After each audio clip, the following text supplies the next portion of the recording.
let's suppose that there's a vast, hugely powerful force that nobody can withstand. And this immense force is always active and in furious motion. It never rests. It's like a slowly flowing river that can eventually carve the Grand Canyon out of solid rock. But that comparison doesn't really do it justice. The force I'm talking about is much more formidable than any river or ocean or glacier or any other natural phenomenon. Now, in trying to achieve your life's goals, would you prefer to fight against this great force? Would you want to struggle against this mighty power that has all the odds overwhelmingly in its favor? Or would you rather enlist this great power in your cause and make the inevitable work for you instead of against you? Take your time before answering. Think it over. By the way, time is that great power I'm talking about. Time is the mightiest force in the world, or even in the universe. Of course, the answer to the question I posed is very obvious. Why would you ever choose to fight time when you could have time on your side? Who wouldn't want to harness the great river of time that flows through all of life? Why wouldn't you want to use the power of time to generate power in every area of your existence, to turn the turbines of your hopes and dreams, to charge your every aspiration with lightning bolts of electricity? Well, there is only one way to make time work for you, not against you, and that's with patience. There's a type of person for whom everything is undertaken out of desire to achieve a goal. They prepare food in order to eat it, not just for the fun of being in the kitchen. They start a business in order to make money. They exercise in order to get in shape. I'm sure that some of these people are very successful, and they are certainly highly organized. But in my opinion, a person of truly strong character sees success as an adventure, not as a point with an estimated time of arrival. The latter approach to me is impatient thinking. Impatient thinking can lead a person into some very big mistakes. First of all, when you are always looking somewhere else, whether it's down the road or up toward the top of the mountain or off toward the left field fence, where you're hoping to hit that grand slam home run, when you're looking off in the distance like that, you often miss what's under your very own nose. That means the pleasure and fun of living which come in the here and now get overlooked for something that not only isn't here yet, but might never arrive. True patience is more than just a waiting game.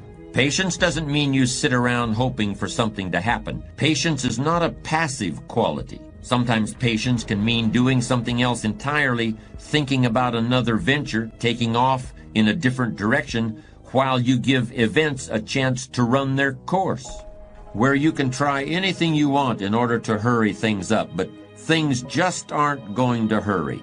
In fact, there's only one thing that will work, and that is patience.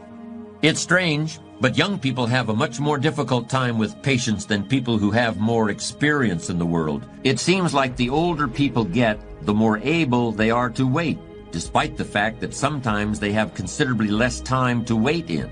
You could argue that older people ought to learn how to act quickly and decisively, while younger people need to learn how to wait. When you're young, you really have just about all the time in the world, and you just can't wait to use it. For a young person to have patience is a rare and powerful thing. How can we explain that impatience of the young? Maybe it's because when you're a teenager or in your early 20s, 1 year seems like a very long time. 5 years seems like forever, and 10 years is almost more than you can possibly imagine. But more mature individuals can actually look back 10 or 20 or even 30 years, and they can use the knowledge they've gained to create patience and a sense of perspective. At the risk of confusing you, I'm going to make what may sound like a contradictory statement. Here it is. A patient man is always richer than an impatient one, even if the patient man has less money. What do I mean by that statement? Well, riches and wealth can take other forms besides dollars and cents. Okay, that sounds good, so in what sense is the patient man richer? The actual answer is very simple. A patient man is always richer than the impatient one because the patient man can always afford to wait. The patient man is never desperate. The patient man has time to spare, while the man in a hurry is always on the verge of bankruptcy as far as time is concerned. In any situation you can think of, impatience is a source of weakness and fear, while patience is substance and strength. And here's another way that patience gives the person who has it an incalculable advantage over the person who doesn't, and gives him deeper insight into himself and others, which is a mark of great character. If you can only see the short term, if you can only think in terms of the here and now, then you are like a man with one eye. You can't judge distances.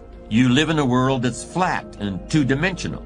In other words, the impatient person lacks all sense of perspective. Perspective lets you measure your plans and current events against things that have already occurred, and also against your desires and aspirations for the future. Then and now, here and there, near and far, need and know, watch and wait. These are the dual optics that allow the patient man to see in stereo, where the nearsighted person sees only the present, or the dreamer sees only an imaginary future, and more likely than not, trips over his mistakes trying to get there. The history of this century can tell us a great deal about the value of patience and perspective. History proves that time is the strongest ally you can possibly have, no matter what the odds against you or the level of adversity you're facing. Time gives strength to those who have it on their side. The odd thing is, sometimes waiting for years is easier than it is to wait for a few days or even a few minutes. None of us felt too strained because we had to wait 12 years to go through grammar school, middle school, and high school before getting out, or at least the first 11 and a half years didn't strain my patience, but asked me to wait 45 minutes for a plane flight, or 20 minutes in the waiting room of a dentist's office. And if you catch me on the wrong day, it's almost more than I can handle. We all find ways to wait for the next paycheck, but how many can wait patiently in a checkout line in a crowded supermarket? How many people can stand and wait quietly for an overdue train on a railroad platform? It's as though there are two kinds of patience. The kind that sets you up for the long term and gives you the promise of a better and richer day after tomorrow. Then there's the other kind, the sort of patience that helps you remain sane and sociable while you're waiting in line or watching the clock or waiting for a pot of water to boil. These kinds of patience, so different and yet so much the same, meld into your character and have a fundamental effect on your physical constitution.